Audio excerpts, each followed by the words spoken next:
Diputados, el oficialismo, cerca de quebrar el bloqueo de Por el Cambio con una sesión de último minuto. Pese a que la Mesa Nacional de Juntos por el Cambio encomendó a sus bloques no facilitar el tratamiento de los proyectos de ley del gobierno mientras perdura el juicio político a la Corte Suprema. Los legisladores opositores levantarán el bloqueo ni bien comiencen las sesiones ordinarias. El 1 grado del mes próximo. Igualmente el oficialismo, en una demostración de fuerza, intentará doblegar a sus adversarios y buscará convocar a una sesión antes de esa fecha. Si bien el presidente Alberto Fernández convocó a sesiones extraordinarias hasta fin de mes con un amplio temario, el oficialismo no logró hasta ahora reunir mayoría para sesionar en la Cámara de Diputados. El bloque que comanda Germán Martínez no pierde las esperanzas y, en aras de salvar las sesiones extraordinarias del presidente, reforzó en los últimos días los contactos con las terceras fuerzas para disuadirlos a que den quórum en una sesión a celebrar el 28 de este mes.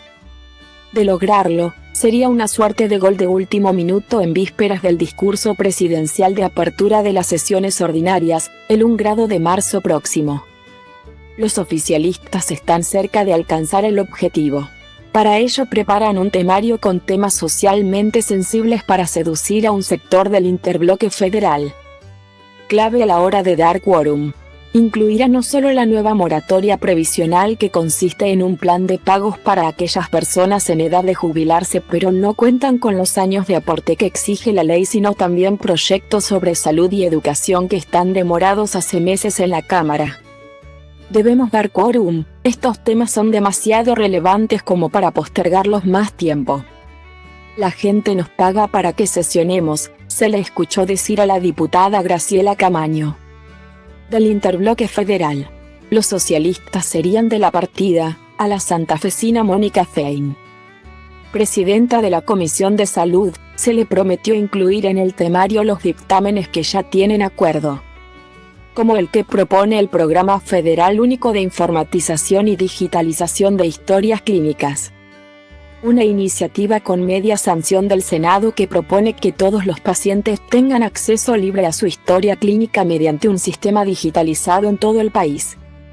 Los bloques de izquierda como también el interbloque Provincias Unidas ya anticiparon que irán al recinto. Si el oficialismo logra sumar a un sector del interbloque federal, la sesión finalmente se destrabaría. En Juntos por el Cambio, en tanto, anticiparon que no facilitarán el quórum, pero si el Frente de Todos alcanza la mayoría, sus legisladores bajarán al recinto a debatir. En sus filas suenan cada vez más fuerte las voces que sugieren flexibilizar el bloqueo que dispuso la Mesa Nacional de Juntos por el Cambio el mes pasado, cuando el gobierno impulsó el enjuiciamiento a los 4 jueces de la Corte.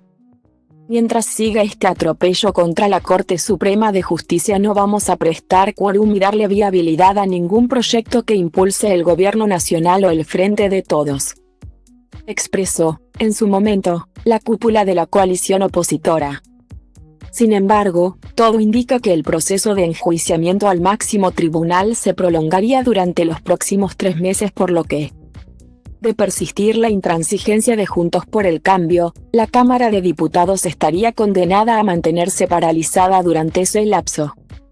Tanto Mario Negri, UCR, como Cristian Ritondo, PRO, creen que sería contraproducente para Juntos por el Cambio ser visto como el responsable de la inactividad parlamentaria. Máxime cuando distintas asociaciones y cámaras empresarias han advertido en los últimos días sobre las consecuencias de la parálisis del Congreso. Los opositores atribuyen esta situación a la renuencia del Frente de Todos a acordar un esquema de trabajo legislativo conjunto de todas las fuerzas. Actúa como si fuese la mayoría, solo quiere llevar al recinto sus propios proyectos. Ningunean a la oposición y encima pretenden llevarse puestas a las instituciones con el juicio político a la Corte, despotrican. El resultado de esta puja está a la vista. La última sesión en la Cámara de Diputados se realizó el 24 de noviembre pasado y, desde entonces, la agenda legislativa quedó trabada.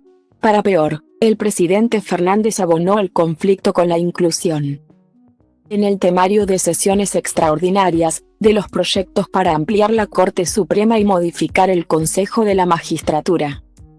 Además del enjuiciamiento al máximo tribunal. Toda una declaración de guerra a la oposición. En medio del conflicto, los proyectos que impulsa el ministro de Economía Sergio Massa quedaron postergados. Como el que propicia el fomento de la agrobioindustria, una reforma a la ley de lavado de activos y un nuevo monotributo tecnológico. De todas maneras, el jefe de la cartera de Hacienda tiene deudas pendientes con el Congreso ya que aún no envió los proyectos prometidos sobre blanqueo de capitales, de modificación del Sistema Estadístico Nacional, INDEC, y de modificación del presupuesto 2023.